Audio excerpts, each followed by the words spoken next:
sumilay na.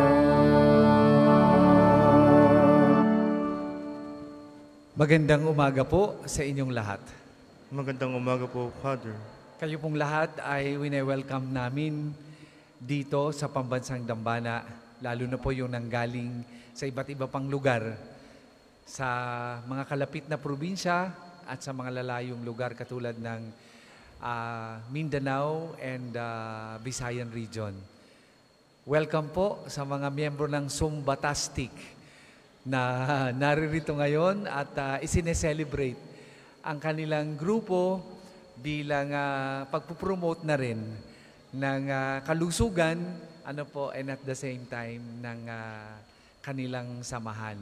At sa inyong lahat na sumusubaybay sa atin sa pamamagitan ng ating FB Live, sa lahat ng mga may sakit na palaging sumasama sa atin, kayo pong lahat ay ating ipinagdadasal at ating ding ipinagdadasal yung mga mahal natin sa buhay na nandyan sa Amerika, La Rosa family, Andal Oblea family sa New York, ganoon din po Salazar, Olgado, Martinez, Andal, dyan sa LA, and dyan po sa Florida, Rocafort kaibigan family, na lahat sila ay ating inaalala sa misang ito.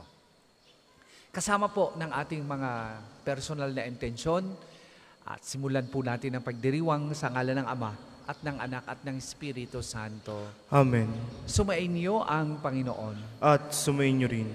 Mga kapatid, atin muna pong alalahanin ang ating mga nagawang pagkukulang sa maraming beses na tayo'y umasa lang sa biyaya ng Diyos at hindi tayo kumilos para maging totoo itong biyayang ito na hinihingi natin sa ating buhay na siyang nagdala sa atin sa pagkakasala sa maraming beses na tayo ay nawala ng pananampalataya at naging matigas ang ating puso para sundin ang kalooban ng Diyos.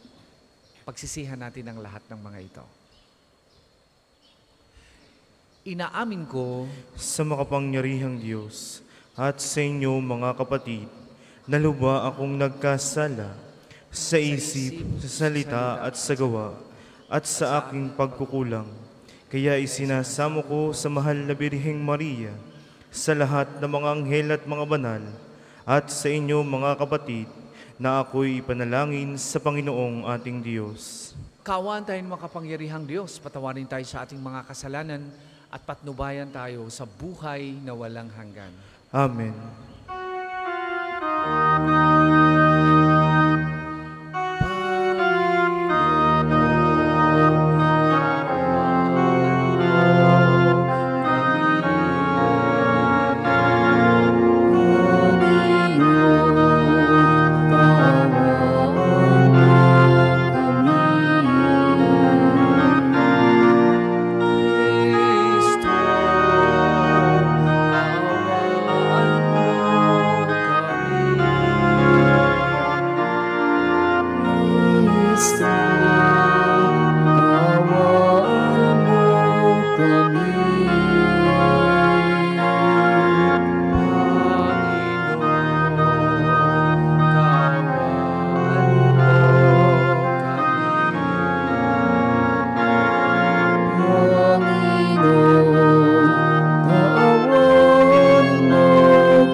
Manalangin tayo.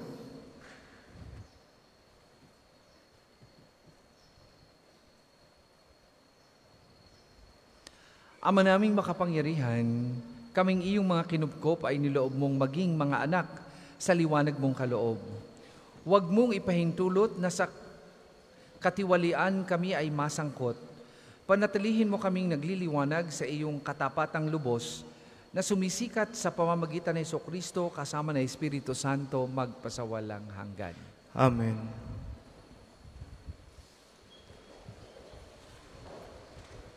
Pagbasa mula sa aklat ni Propeta Amos. Noong mga araw na iyon, si Amasiyas, ang saserdote sa Betel, ay nagsumbong kay Haring Jeroboam ng Israel. May binabalak laban sa inyo ang propetang si Amos, aniya. Dahil sa kasasalita niya ay nagugulo ang bayan, sinasabi niyang kayo mamamatay sa digmaan at dadalhing bihag sa ibang lupain ang mga taga-Israel. Pagkatapos, hinarap naman ni Amasiyas si Amos. Bulaan kang propeta, magbalik ka na sa Huda. Doon ka maghanap buhay sa pamamagitan ng iyong panghuhula. Huwag ka na manghuhula rito sa Betel. Narito ang pambansang templo at dito sumasamba ang hari. Sumagot si Amos, hindi ako propeta. Hindi ko ito hanap buhay. Ako'y pastol at nag-aalaga rin ng mga punong igos. Ngunit inialis ako ng Panginoon sa gawaing iyon at inutosang magsalita para sa Kanya sa mga taga-Israel. Kaya pakinggan mo ang sinasabi ng Panginoon. Pinatitigil mo akong manghula laban sa Israel at mga inapo ni Isaac, dahil diyan ang Amasiyas. Ito naman ang ipinasasabi sa iyo ng Panginoon. Ang asawa mo'y magiging isang masamang babae sa lungsod at masasawi sa larangan ng digmaan ang mga anak mo. Paghahati-hatiin ng iba ang iyong lupain at ikaw ay mamamatay sa isang bayang di kumikilala sa Panginoon. Ang mga taga-Israel ay dadalhing bihag sa ibang lupain. Ang salita ng Diyos. Salamat sa Diyos. Salmon tugunan, matuwid ang kahatulan ng Panginoon ng tanan. Matuwid ang kahatulan ng Panginoon ng tanan. Ang batas ng Panginoon ay batas na walang kulang. Ito'y utos na ang dulot sa tao ay bagong buhay.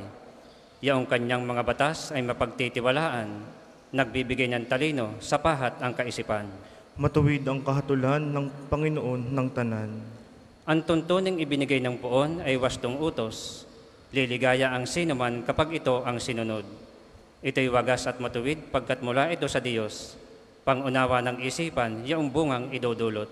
Matuwid ang kahatulan ng Panginoon ng tanan. Yaong paggalang sa poon ay marapat at mabuti. Isang banal na tungkulin na iiral na parati. Pati mga hatol niya ay matuwid na kahatulan. Kapag siya ang humatol, ang pasya ay pantay-pantay. Matuwid ang kahatulan ng Panginoon ng tanan. Ito'y higit pa sa ginto na maraming nagnanais. Higit pa sa gintong lantay na ang hangad ay makamit. Matamis pa kaysa sa pulot na sakdal tamis. Kahit anong pulot ito, nadalisay at malinis. Matuwid ang kahatulan ng Panginoon ng tanan. Magsitayo po ang lahat.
Sumainyo ang Panginoon. At sumainyo rin. Ang mabuting balita ng Panginoon ayon kay San Mateo. Papuri sa iyo, Panginoon. Nung panahong iyon, sumakay si Jesus sa bangka, tumawid sa kabilang ibayo at tumuloy sa sariling bayan. Pagdating niya roon, dinala sa kanya ng ilang katao ang isang paralitikong nakaratay sa kanyang higaan. Nang makita ni Jesus kung gaano kalaki ang kanilang pananalig, sinabi niya sa paralitiko, "Anak, lakasan mo ang iyong loob. Pinatatawad ka na sa iyong mga kasalanan." Isinaloob ng ilang eskribang naroroon, nilalapastangan ng taong ito ang Diyos. Ngunit batid ni Jesus ang kanilang iniisip, kaya't sinabi niya, bakit kayo nag-iisip ng ganyan? Alin ba ang mas madali? Ang sabihing ipinatatawad na ang mga kasalanan mo o ang sabihing tumindig ka at lumakad? Patutunayan ko sa inyo na dito sa lupa ang anak ng tao ay may kapangyarihang magpatawad ng mga kasalanan.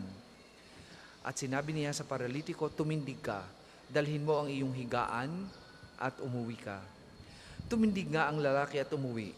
Nang makita ito ng mga tao, sila'y natakot at nagpuri sa Diyos na nagbigay ng ganitong kapangyarihan sa mga tao. Mga kapatid, ang mabuting balita ng Panginoon. Pinupuri ka namin, Panginoong Hesukristo.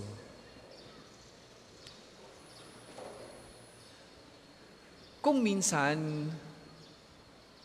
at sana ngay minsan lamang, may mga paniniwala tayo hinggil sa ating pagiging Kristiyano, pagiging Katoliko na hindi malinaw sa atin. Kaya nagiging subject siya ng misinterpretation and misconception. Halimbawa, at sana nga hindi marami, ang understanding natin kapag ka nagdasal at naniwala, kapag nakapagdasal tayo at naniwala, darating na sa atin ang biyaya. Automatic. Mag-iintay na lang tayo. Pero gayong pangunawa ay hindi o kulang pag inilapat natin sa mabuting balita yung pagninilay natin hinggil sa katotohanan yan. Ang pananampalataya sa Diyos para siya'y maging mabunga sa buhay natin ay hindi lamang Diyos ang kikilos, kasama tayo doon. Kaya nga may kasabihan na, God helps those who help themselves. Kapag kaayaw mong tulungan ng sarili mo, paano magtatrabaho ang biyaya ng Diyos? Halimbawa, dasal ka ng dasal, na Lord, sana naman po, pagdating ng blood chem ko ay maayos na ang aking blood cholesterol. Sana po maayos na ang aking diabetes. Sana po maayos na yung aking fatty liver. Ay tingnan mo naman ang kinakain mo araw-araw. Litson, cake, attend ka ng party dito, attend ka ng party doon. Kung kumain ka ng kanin sa buong maghapon, sang kaldero, ay paano bababa ang sugar mo niyan? Tas dasal ka lang ng dasal na sana'y okay ang health mo. Ay talagang hindi magtatrabaho ang biyaya ng Diyos. Nandun na ang biyaya ng Diyos. Ay pero ayaw nating makikioperate. Kaya God helps those who help themselves. Ang sabi mo, Lord, sana mapatawad ko na ang aking bianang napakasungit o ang aking anak na napakatigas ng ulo. Ay lagi mo namang binabalikan yung inyong pinag-awayan, ay talagang hindi ka makakapagpatawad. At gusto mong binabalikan kung paano ka sinaktan. Kaya tuwing babalikan mo sa isip yon, ay di ikaw naman ay nag-aalsa ang galit, hina-high blood ka. Pero hinihingi mo sa Diyos na ikay makapagpatawad. Ay paano ko makakapagpatawad? Ay lagi mong binabalikan yung bagay na nakasugat sa iyo. Hindi ka makaka-move on. Kasi ayaw mong tulungan ang iyong sarili. Pero nananampalataya ka, nahingi ka ng biyaya, at sinasabi mong makapagpatawad ka sana. Hindi ba? Ang pananampalataya sa Diyos ay hindi one way lang. Two way po yan. At para magtrabaho sa buhay natin, kailangan ng kooperasyon natin. Sabi mo, Lord, sana maging faithful na ako sa asawa ko. Hindi po ako yun, wala po akong asawa. Sana malampasan ko na ang tukso na makatingin sa mga legs ng nakakasabay ko sa sasakyan o yung mga nasa unahan ko. No?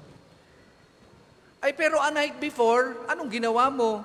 Nanood ka ng malalaswang panoorin. Di ba? Tas nahingi ka ng biyaya.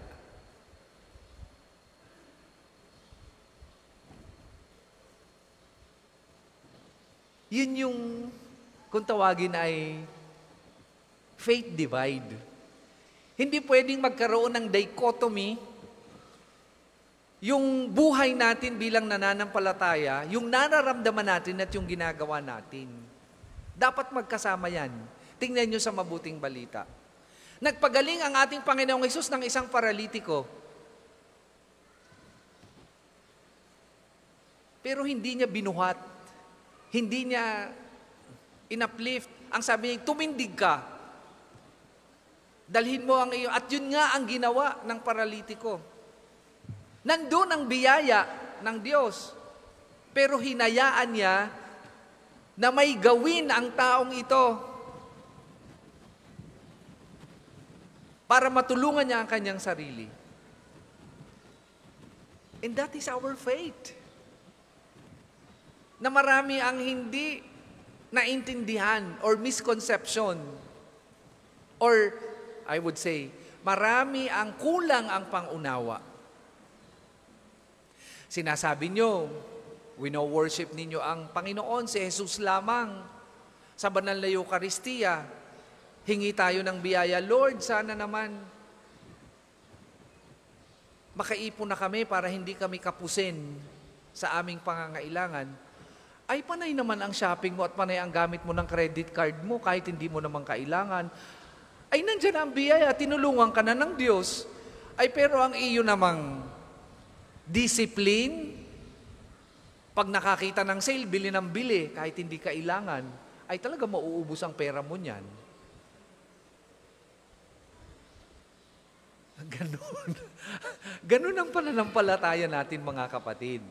Kailangan nating tulungan ang ating sarili para ang biyaya ng Diyos at ang pananampalataya natin maging buhay sa buhay natin. Hindi pwedeng Diyos lang. At walang magagawa ang Diyos kapag hindi tayo nakipag-cooperate sa Kanya sapagkat inirespeto niya ang ating kalayaan.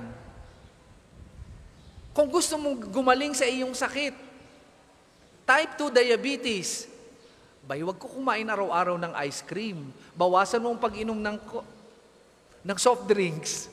No? Bawasan mo ang pag-inom ng mga juices. You drink healthy water. Bawasan mo din ang pag-intake ng carbohydrates. Kung araw-araw kayo nagsasansribal, ano na lang, saging na lang. Labo nyo ang saging, kain ng gulay, o healthy pa. Ayan, siguradong bababa ang diabetes mo niyan.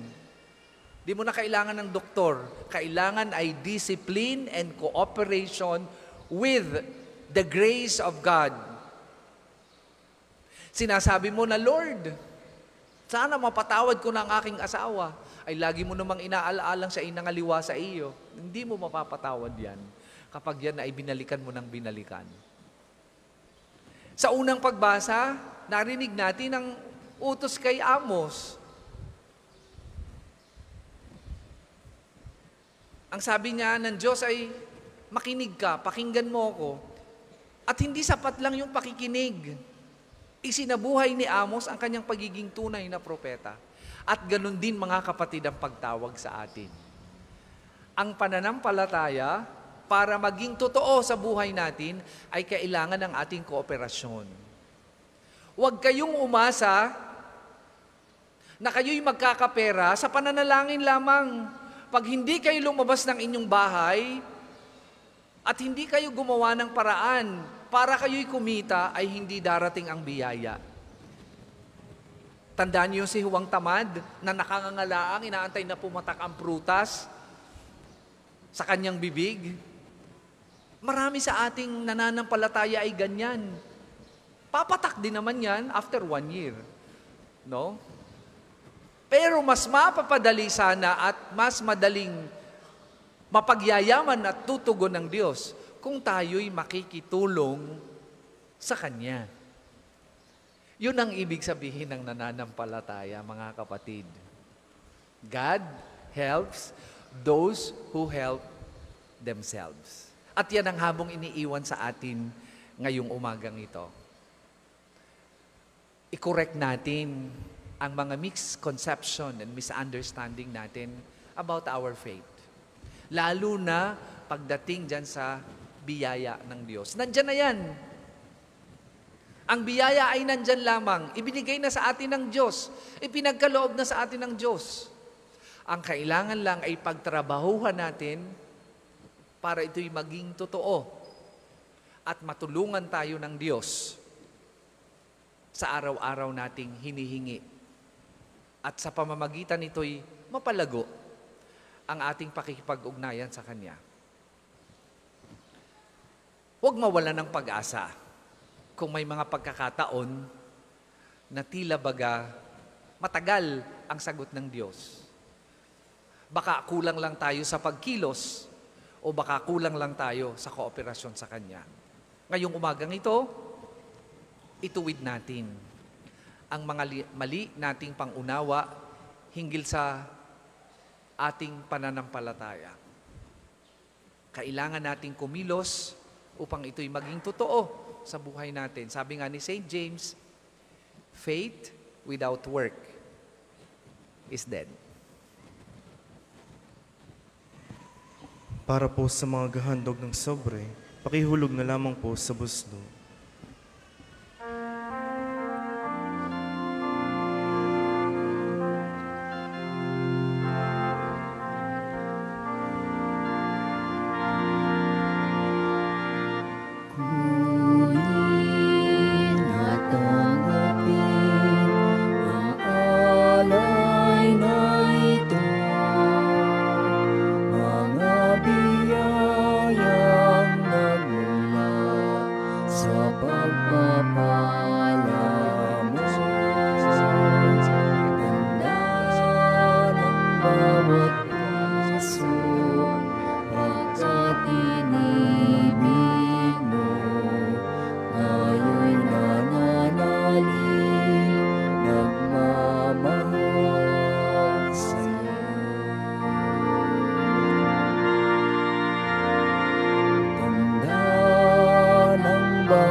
Magsitayo po ang lahat.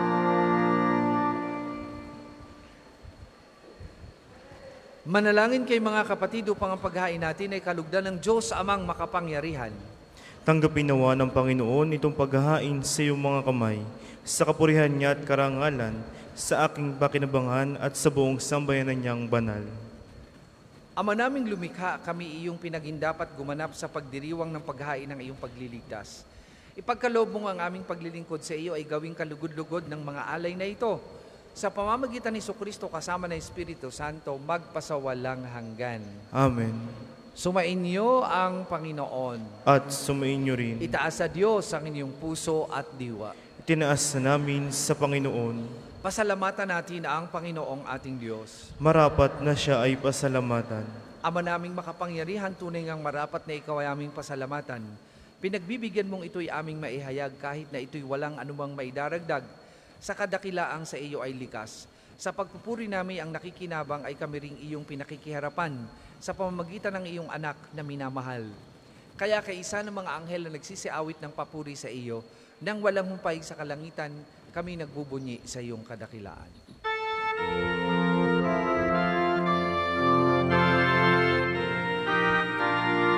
Santo, Santo, Santo, Panginoong Diyos ng mga hukbo, napupuno ang langit at lupa ng kadakilan mo. Hosana, Hosana, sa kaitaasan, pinagpalang na paririto sa ngalan ng Panginoon. Hosana, Hosana, sa kaitaasan.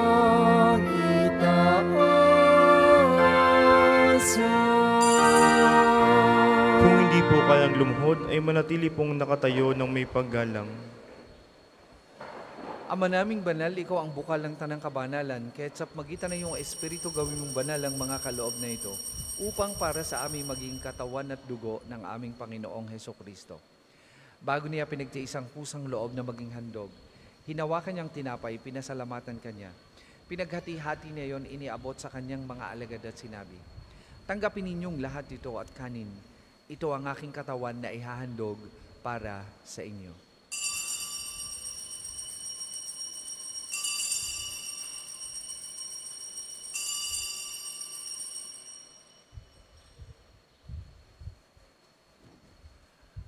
Gayun din naman nung matapos ang hapunan, hinawakan niyang kalis, muli kanyang pinasalamatan.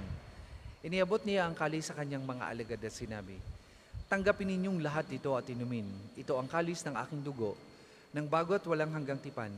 Ang aking dugo na ibubuhos para sa inyo at para sa lahat. Sa kapagpapatawad ng mga kasalanan, gawin ninyo ito sa pag-alaala sa akin."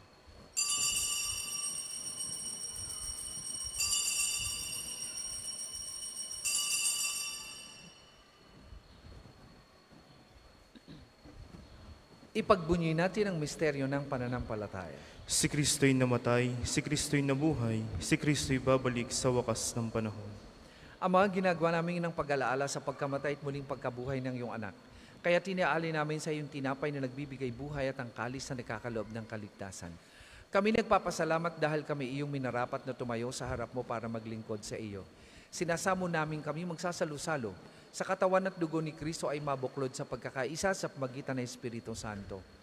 Ama, lingapin mo yung simbahang laganap sa buong daigdig. Puspusin mo kami sa pag-ibig kay San ni Francisco na aming Papa at ni Gilbert na aming Obispo at ng Tanang Kaparian.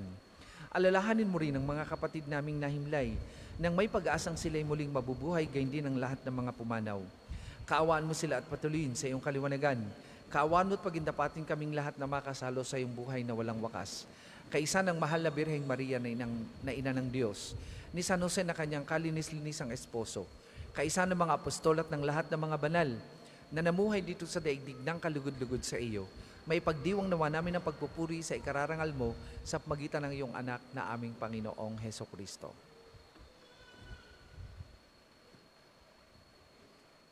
Sa pamamagitan ni Kristo kasama niya at sa Kanya, ang lahat ng parangal at papuri ay sa iyo, Diyos amang makapangyarihan, kasama ng Espiritu Santo, magpasawalang hanggan.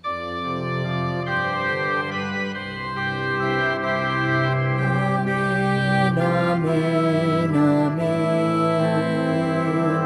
Amen. Amen, amen, amen.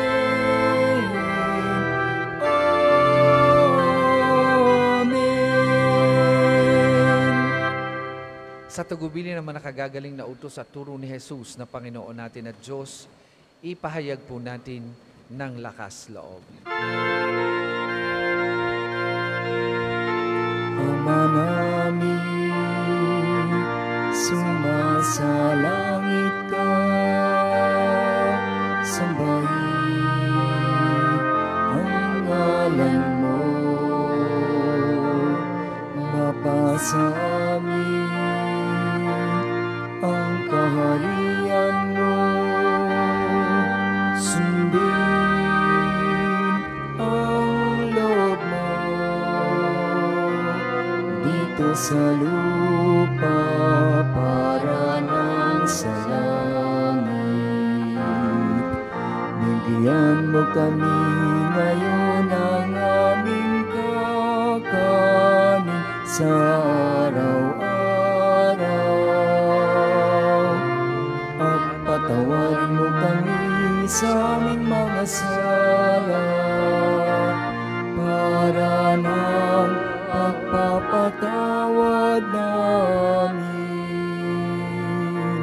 sa nakakasala sa amin, at huwag mo kaming ipahintulot sa tukso, at iadya mo kami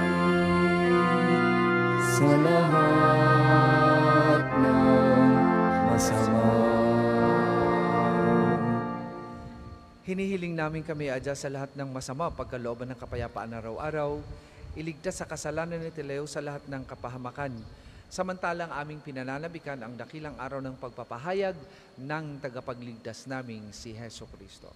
Sapagkat iyo ang kaharian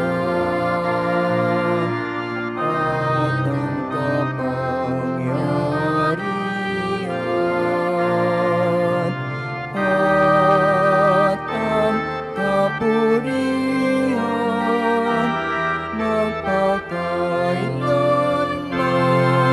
Amen. Panginoong Jesucristo, sinabi mo sa iyong mga apostol, kapayapaan ang iniiwan ko sa inyo, ang aking kapayapaan ang ibinibigay ko sa inyo. Tunghayan mo ang aming pananampalataya at huwag ang aming mga pagkakasala. Pagkalooban mo kami ng kapayapaan at pagkakaisa ayon sa iyong kalooban, kasama ng Espiritu Santo, magpasawalang hanggan. Amen. Ang kapayapaan ng Panginoon ay lagi pong sumainyong lahat. At sumainyo rin. Magbigayan po kayo at maghangad ng kapayapaan sa isa't isa.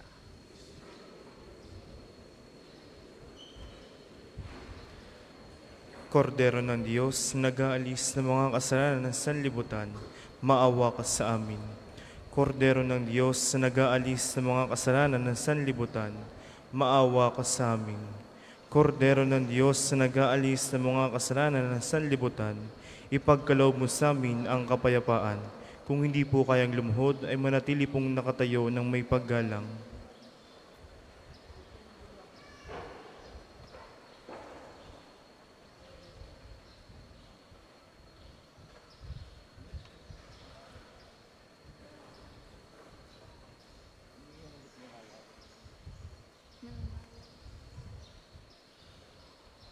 Mga kapatid, ito ang kordero ng Diyos. Ito ang nag-aalis ng mga kasalanan ng sanlibutan. Mapalad ang mga inaanyayahan sa kanyang banal na piging. Panginoon, hindi ako karapat-dapat na magpatuloy sa iyo, ngunit sa isang salita mo lamang ay gagaling na ako.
Turuan mo akong maglingkod sa iyo, na magbigay ng ayon sa nararapat, na walang hinihintay mula sa iyo. Makibagong di inalintanan, mga hirap na dinaranas sa tuwina'y magsumikap na hindi humahanap ng kapalit ng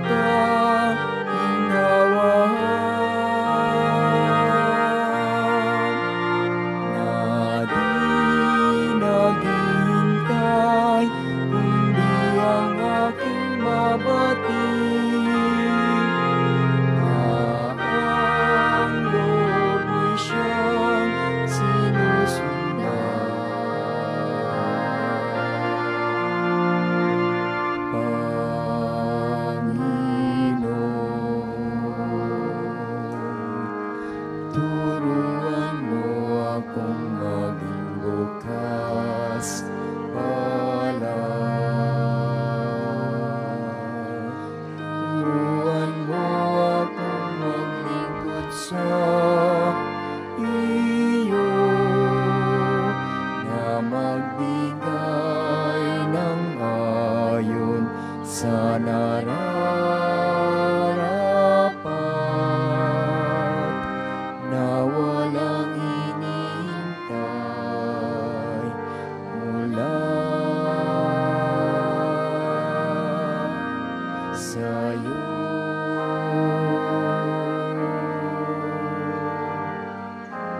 ako'y laging nasa piling niya.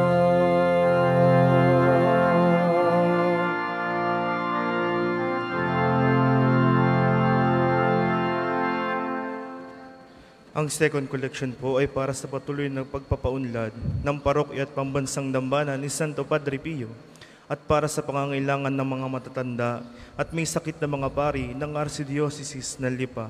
Salamat po sa inyong handog.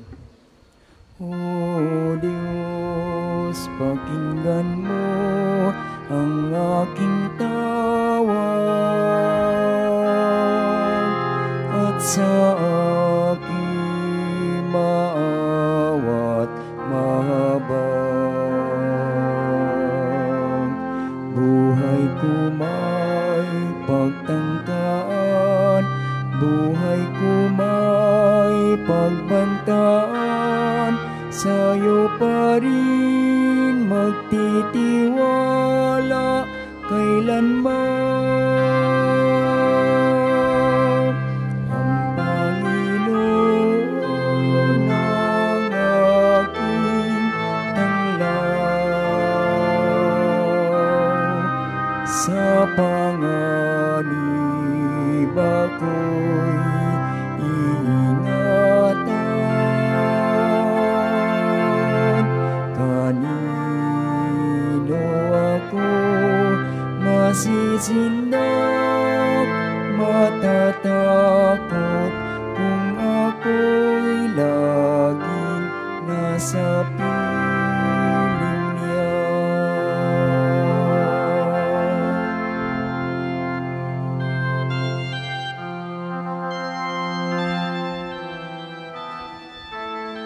Magsitayo po ang lahat.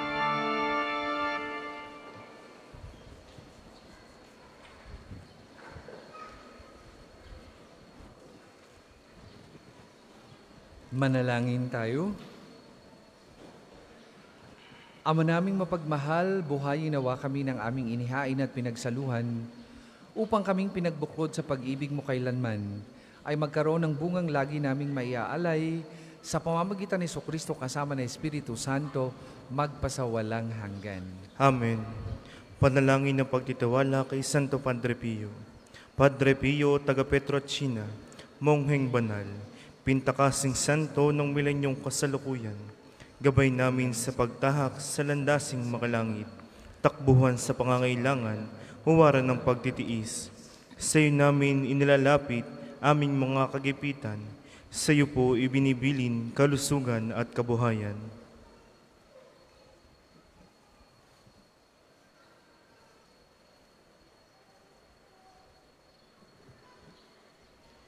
Di man karapat-dapat, kami po ay pagbigyan, bendisyonan at basbasan, maging ganap sa buhay.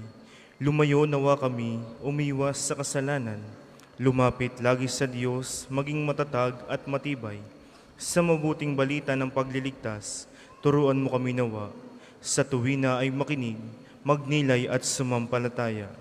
Amin pong pakiusap, itong mga kahilingan, puso ay nagsisisi, nagtitikang taimtiman. Di na muling magkasala, sunod lagi sa Diyos Amang, kaisa ng Espiritu, at ni Jesus sa tagapamagitan. Amen. Magsiupo muna sumandali para sa ilang patalastas. Una, sa inyong pagdalaw sa pambansang dambana, mangyaring pakiingatan ng inyong mga personal na gamit, hangad namin ng isang matiwasay at maayos sa pagbisita sa National Shrine. Ikalawa, sa paligid po ng ating simbahan ay may makikita kayong QR code. Pakiscan po at pakilagay ang mga hininging detalye na tulong sa pagsaayos ng mga datos ng mga pilgrims and devotees na bumibisita dito. Asahan po ninyo sa pamamagitan ng batas ng Data Privacy Act of 2012 ay iingatan namin ang inyong mga private information. Ang inyong suporta ay malaking tulong sa pagtatagumpay ng proyektong ito. Ikatlo, sa darating na August 31 ay magkakaroon ng kumpilang pamparokya dito sa pambansang dambana. Para po sa mga may edad ng 12 pataas na nagnanais magpakumpil, kayo po ay magpalista na sa opisina ng parokya hanggang sa ika-9 ng Agosto lamang. Ikalima, ngayong Sabado, ika-6 ng Hulyo, ay unang Sabado ng buwan. Mayroon po tayong prosesyon sa karangalan ng mahal na Birhen sa ganap na ika-5 ng umaga na ating sisimulan sa harap ng Fountain of Hope. Ang mga sasama ay inaaniyahang magdala ng mga kandila. Ang susunod pong misa ay sa ganap na ika-12 ng tanghali. Maraming salamat po at mangyaring panatilihin natin ang kalinisan, katahimikan at diwa ng pananalangin sa loob at labas ng ating simbahan. Magsitayo na po ang lahat para sa pagbabasbas ng religious articles.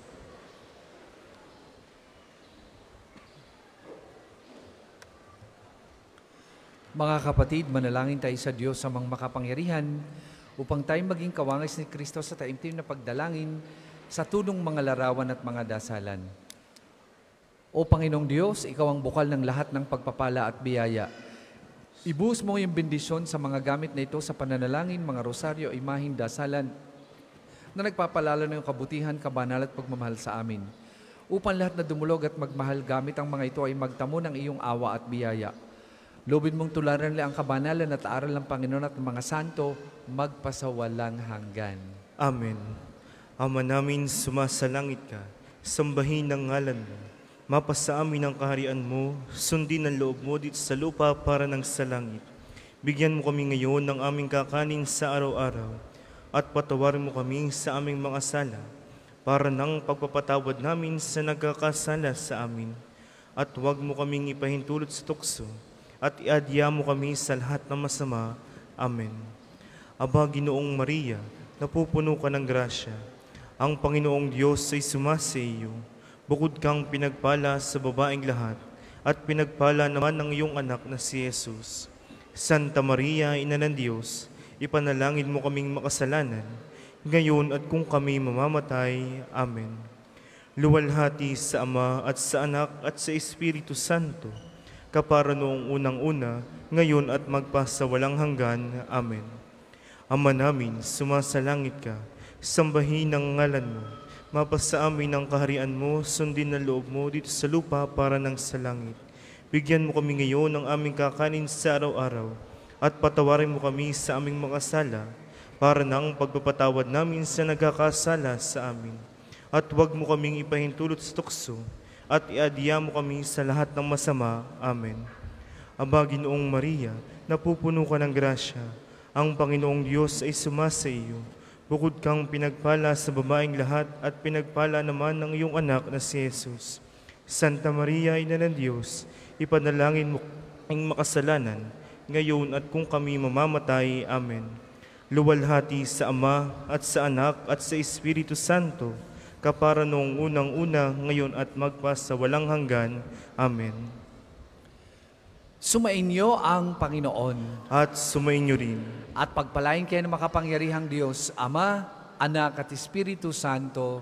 Amen. Tapos na po ang ating pagdiriwang, humayo kayong mapayapa. Salamat sa Diyos.